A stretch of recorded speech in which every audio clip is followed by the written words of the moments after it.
South India shopping mall the wedding Mantra సరికొత్త wedding collection South India shopping mall. మీ fitness secret ఏంటి రాఘవేంద్రరావు గారు? ఎప్పుడు ఆ స్మైల్, ఇన్ని యాక్టివిటీస్, చాలా జోష్ఫుల్ గా ఉండడం, సరదాగా ఉండడం. అసలు మీ ఫిట్నెస్ సీక్రెట్ చెప్పండి. మీరు ఏం తింటారు చెప్పండి. తిండి దేవులే కానీ ఎక్కువ ఫూల్స్ ఉన్న చుట్టూ ఉంటారు. మరి హార్వర్డ్ యూనివర్సిటీ, ఇది జేసీ మిల్లర్, ఇటువంటివన్నీ శక్తిపండని లేకపోతే ఈడని ఆడని ఊరిని జోకులు వేసుకుంటూ నవ్వటం చాలా ఇష్టం నాకు, నవ్వించటం కానీ. అందుకనే భరణీను బ్రహ్మానందం వీళ్ళు కొంచెం పొయిటిక్ ఇది ఉందన్నమాట.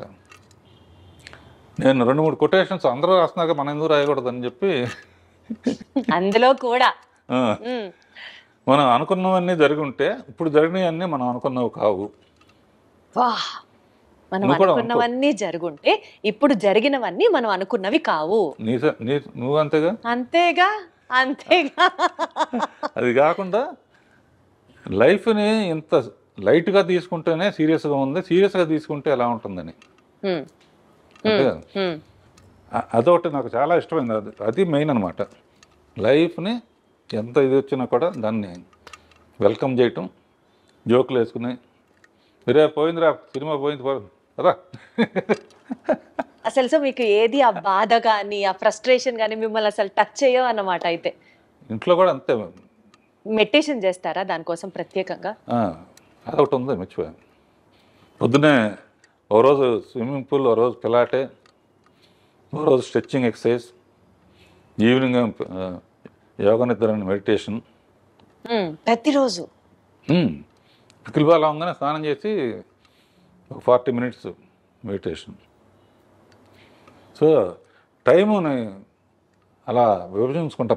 పని లేకపోతే నాకు ఏదో చెయ్యి అలా ఆడదంటారే. అందుకనే మీరు ఆ 16th year దగ్గర ఆగిపోయారు రాఘవేంద్రరావు గారు. ఇంకా అసలు ఏజ్ ముందుకి రాలేదు అంతే. హ్యాపీగా ఎప్పుడు సరదాగా ఉంటాం. ఈ వాళ్ళ దగ్గర నుంచి నేను నేర్చుకుంటున్నానమ్మా, నా దగ్గర నుంచి వాళ్ళు నేర్చుకుంటున్నారు. కొంతమంది చెప్తారు కదా, కేజీ 1200 రూపాయలు ఉండే బియ్యం తింటాం, లీటరు 5000 రూపాయల నుంచి 10,000 రూపాయలు ఉన్న డైరెక్ట్గా హిమాలయాస్ నుంచి తెచ్చిన వాటర్ తాగుతాం, అదే మా బ్యూటీ సీక్రెట్, అదే మా ఫిట్నెస్ సీక్రెట్ అంటారు కదా. అట్లాంటి ప్రత్యేకమైన తిండ్లు మీరేం తినరా? అసలు తిండి కూడా లేదు అసలు. ఏదో ఇప్పుడు తర్వాత ఏంటంటే జనరల్గా రోజు పొద్దున పూట కూడా ఇడ్లీలు, వడలు, దోశలు తినేవాళ్ళం. ఇప్పుడు ఏంటంటే ఒట్టి నట్స్ను, ఫ్రూట్స్, మధ్యాహ్నం lunch, night only tiffin. So అదన్నమాట మీ సీక్రెట్. ఆ గ్యాప్లో చిన్న పర్సనల్ ఇంట్రెస్ట్. పర్సనల్ ఇంట్రెస్ట్ ఏంటి? ఏదో కాలక్షేపానికి కొంచెం ఒక రౌండ్ వేసుకోవటం. Such an honest, sweet and an humble answer from your end. అసలు సూపర్. ఎటు మనం ఈ విషయాలు మాట్లాడుతున్నాం కాబట్టి రాఘవేంద్ర గారు, నాకు ఇందాకటి నుంచి మిమ్మల్ని చూస్తున్నాను, మీతో మాట్లాడుతున్నాను, కానీ నా ధ్యాస అంతా మీరు షర్ట్ మీద పెట్టుకున్నటువంటి ఆ గ్రీన్ అండ్ వైట్ బ్రోచ్ మీదకి వెళ్తోంది. అసలు అదంతా క్యూట్గా ఉందంటే ఏంటి చెప్పండి, దాని సిగ్నిఫికెన్స్ ఏంటి, దాని బ్యూటీ ఏంటి?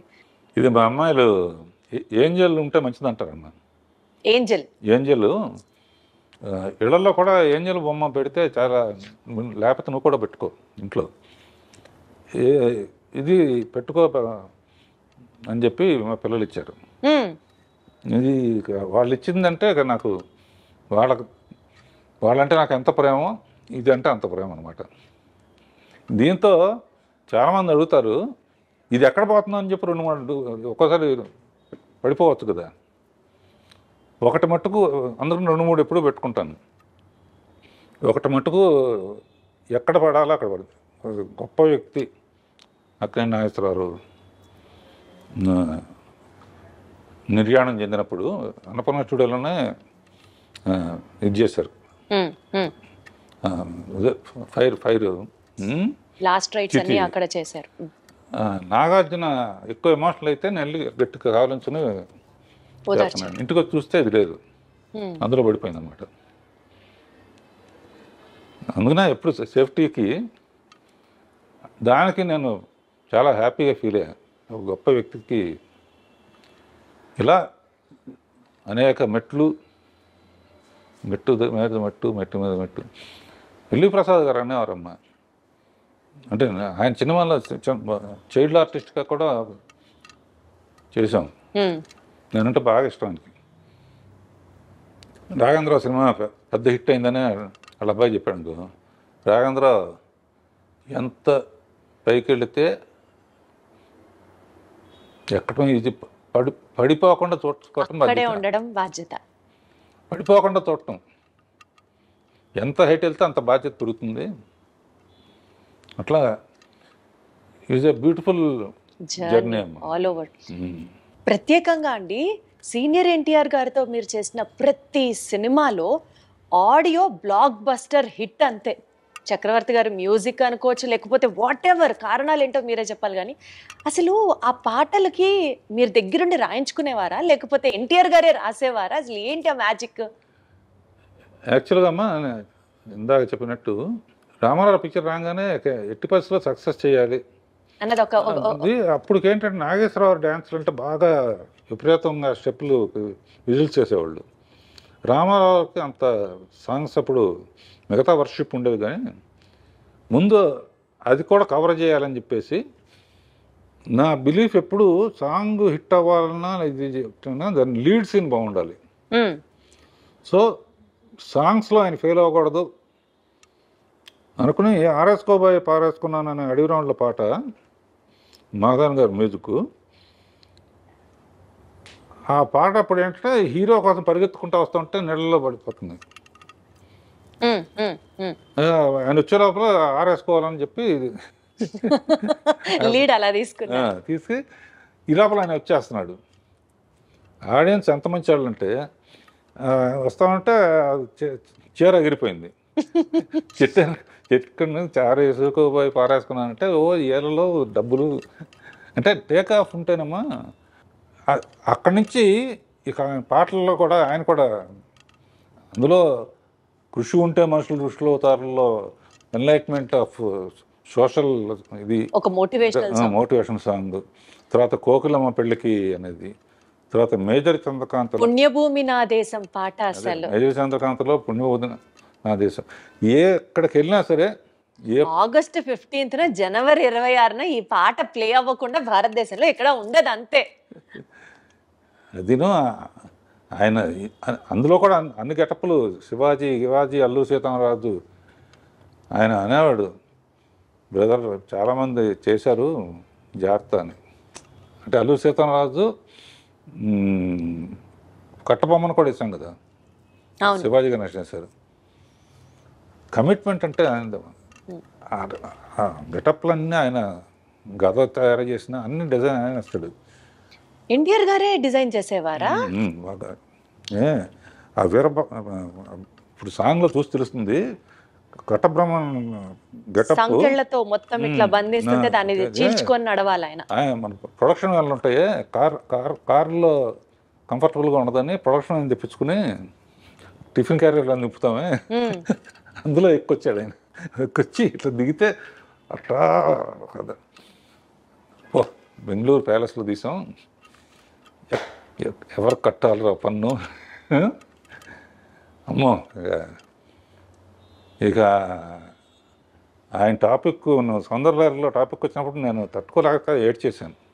ఇప్పుడు కూడా లైట్గా మీ కళ్ళు చెమరుస్తున్నాయి, అర్థమవుతుంది. అంటే నాకు ఆయన లేకపోతే అసలు అంటే అంత బాగా చూసుకున్నారు.